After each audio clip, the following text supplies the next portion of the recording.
government of India announcing they are set to suspend shipments to the United States. India ने postal services America के against जो है वो ban कर दी है, बंद कर दी है। भारत के बाद अब यूरोप की कई डाक सेवाओं ने शनिवार को घोषणा की है कि वे अमेरिका को पार्सल भेजना अस्थायी रूप से बंद कर रही हैं। Both Europe and India are now suspending many shipments to the United States. Bharat ने अमेरिका को मुंह तोड़ जवाब दिया है।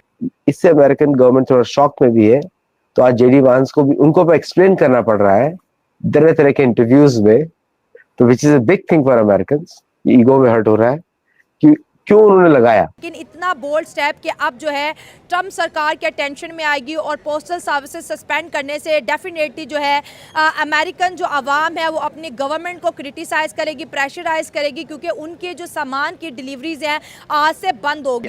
Postal officials say starting August 25th they will suspend all shipments to the US. जैसी करनी वैसी भरनी, आज ये कहावत अमेरिकी राष्ट्रपति डोनाल्ड ट्रंप पर बिल्कुल सटीक बैठती है।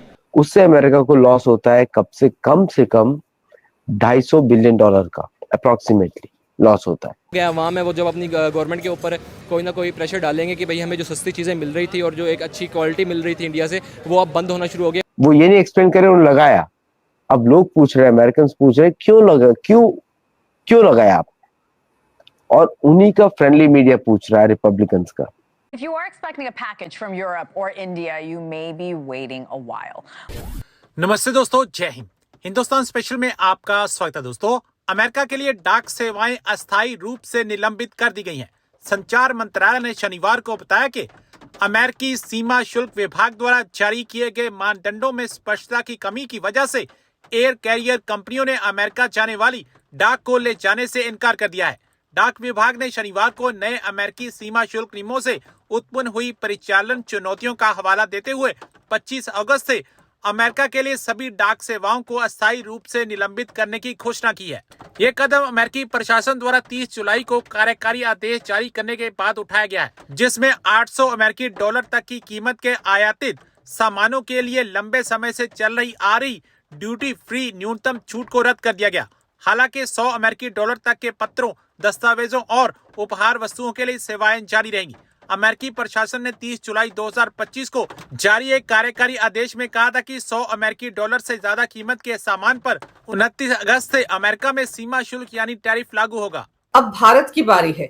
आपको क्या लगता है भारत किस तरह से रिएक्ट करने वाला है? किस किस पर सैंक्शन लगाएगा जिसके चलते अमेरिका में हड़कंप मच जाएगा? एक्चुअली भारत ने 2 एक्शंस लिए पिछले 2 हफ्तों में, वो किसी भी अमेरिकन सैंक्शंस से बहुत बड़े, मतलब फाइनेंशियल वर्ल्ड में उसको बोलेंगे परमाणु बम भारत ने फेंका।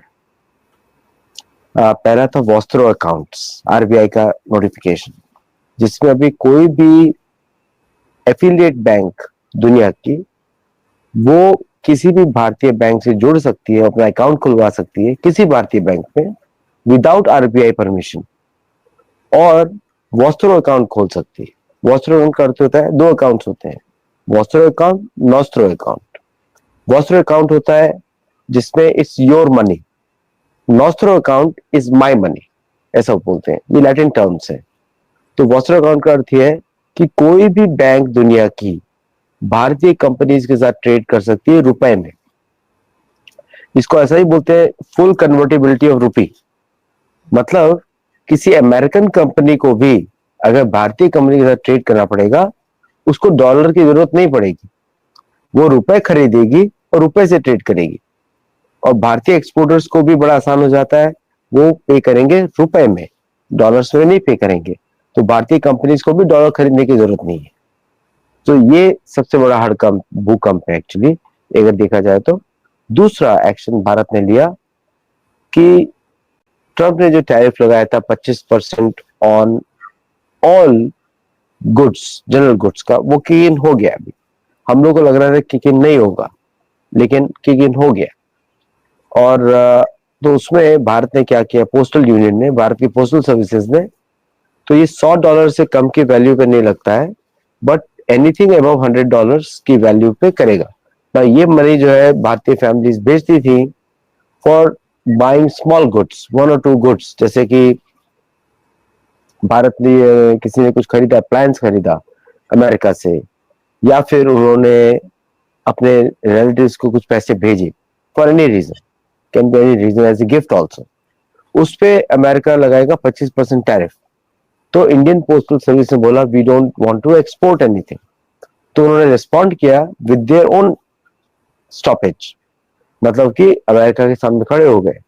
उससे अमेरिका को लॉस होता है कम से कम $250 बिलियन का अप्रोक्सीमेटली लॉस होता है, क्योंकि ये गुड्स और टैक्सेस में नहीं आता कहीं पर, ये है personal transfer of the money. Sorry, मैंने $250 बिलियन बोला, $25 बिलियन का लॉस होता है। लेकिन उससे अमेरिका को बहुत फायदा होता है विद दिस टैरिफ, लेकिन the cost of goods for भारतीय इंक्रीजेस, तो इसलिए उन्होंने मना कर दिया ट्रांसफर करने से। तीसरा, सैफरान का इंजिन्स, भारत में रक्षा मंत्री ने बड़ा क्लियरली बोला कि हम टेक्नोलॉजी टाइप जो कर रहे हैं with Safran, that we are going to go for the F414 replacement also, जिसके लिए अमेरिका ने बोला था हम टेक्नोलॉजी सप्लाई नहीं करेंगे। So these 3 are the big actions against America, और इससे अमेरिकन गवर्नमेंट थोड़ा शॉक में भी है।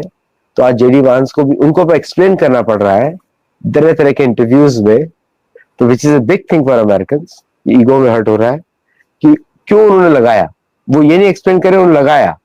अब लोग पूछ रहे हैं, अमेरिकन पूछ रहे हैं क्यों लगाया आप, और उन्हीं का फ्रेंडली मीडिया पूछ रहा है रिपब्लिकन्स का, क्योंकि रिपब्लिकन्स जो है आप जानते ही हैं, दे हेट इंडिया, मतलब वो सभी मागा क्राउड जो होता है, they hate India, they hate Hindus, they hate Indian American, जितना भी racism against Indian American is coming from the MAGA crowd.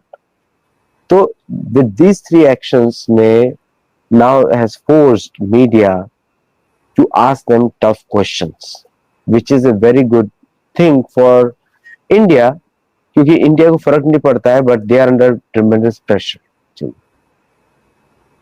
लेकिन अगर जैसे आपने कहा आरबीआई की परमिशन के बिना कोई भी बैंक का अकाउंट खुल सकता है, भारत के साथ जुड़ सकते हैं, कारोबार जो भी होगा, लेन देन जो होगा रुपए में होगा, तो फिर तो डॉलर बड़ा परेशान होगा, ट्रम्प बहुत परेशान हो जाएंगे, क्योंकि डी डॉलराइजेशन से तो वो सबसे ज्यादा डरे हुए हैं। तो ये तो होना शुरू हो गया। डी डॉलराइजेशन तो अमेरिका ने शुरू किया है, किसी और देश ने शुरू नहीं किया है। De dollarization was a plan, उसको लीक कर दिया था एबे शिंजो ने। एबे शिंजो ने बोला था डी डॉलराइजेशन अमेरिका कर रहा है, जापानीज प्राइम मिनिस्टर। उसके तुरंत ही बाद उनकी हत्या कर दी गई संदिग्ध अवस्था में।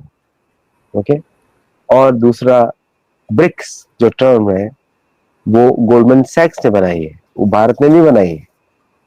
तो ये जितनी भी कंट्रीज है ये आपस में आ रही हैं, जैसे ब्रिक्स की कंट्रीज है, they are coming on mutual interest, suffering from American sanctions. जब मर्जी सैंक्शन लगा देते हैं, well, people are tired of it.